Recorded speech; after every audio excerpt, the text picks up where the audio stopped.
Okay, so I'm not going to spend much more time on Drive. I'm going to talk really quickly about Google Slides, Google Forms, and Google Sheets. But I'm guessing because you're already comfortable with using the Google Drive, you don't need too much information about it. One of the things I like is there are now different launch pages for each part of Google Drive. So if you want to see the Drive interface like this, it's actually at drive.google.com. Right. But if I only want to see all of my presentations, I can actually go to slides.google.com. That takes me to just my Google Slides, and it looks an awful lot like the mobile app. And it's a little bit different. So you can see these are all of my presentations that I've got. One that I like a lot is the Welcome to My Class. Do you have a test, suckers? So I can find them right away, or if I want, I can add a new presentation. So clicking that little yellow plus button gives me a new presentation, and it lets me choose from my themes. And there's 4 themes that I use, and that's the top 4.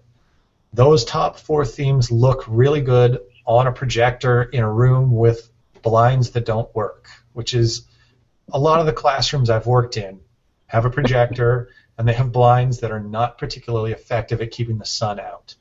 So they're high contrast, they're easy to see. When you start getting into themes like this, khaki, they get really difficult to see in conditions that are not ideal. So I like these top themes up here. They're really easy to see, to work with. So I can create presentations, so this will be title. And then to add new slides over here on the left with my slide sorter, if I click the plus, there's a couple of different things that happen.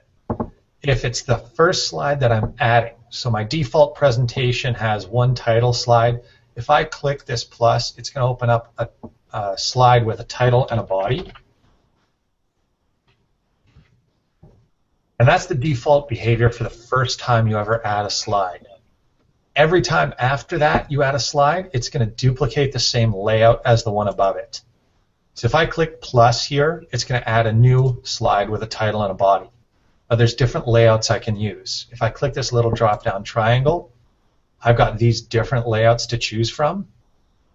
So I don't actually have to go in and change the layout. If I do decide that maybe, you know what, this slide is a title and body, but I wanted it to just be a caption, I can actually change the layout by clicking Apply Layout, and I can choose Caption.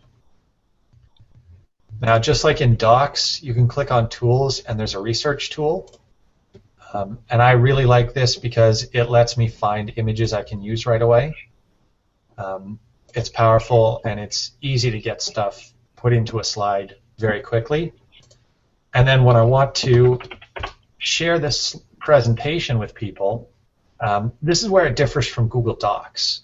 I don't use the share button for people who I want to view my slides. I only share it with people who I want to collaborate with on working on the slides. What I can do is I can click on File, Publish to the Web.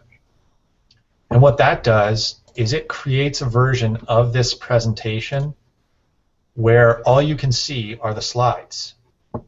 So I've published it, and I can actually click on the Gmail button, and I can share this by Gmail, I can share it by Google+, I can share it by social media, or I can copy it, I can copy the link, and I can send that out to my students. And when they view it, they're not going to see this version of the slides where they've got the menu bar and they can actually make a copy of it and do what they want with it. All they see are the slides themselves. So they're going to see just the slides. They won't see speaker notes. They won't even see the placeholders on these last slides where I haven't actually typed anything yet. They're just going to see the version that's ready for publication. And the really nice thing about publishing those slides is as I edit these slides, if I say this is slide 4,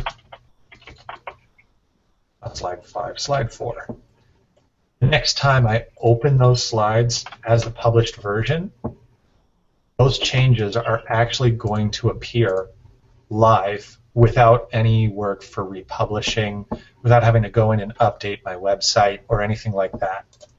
So they're really Nice. good for using as live notes that you construct as a class. So that's one thing that I love about slides. I think I've already spoken a little too long about slides.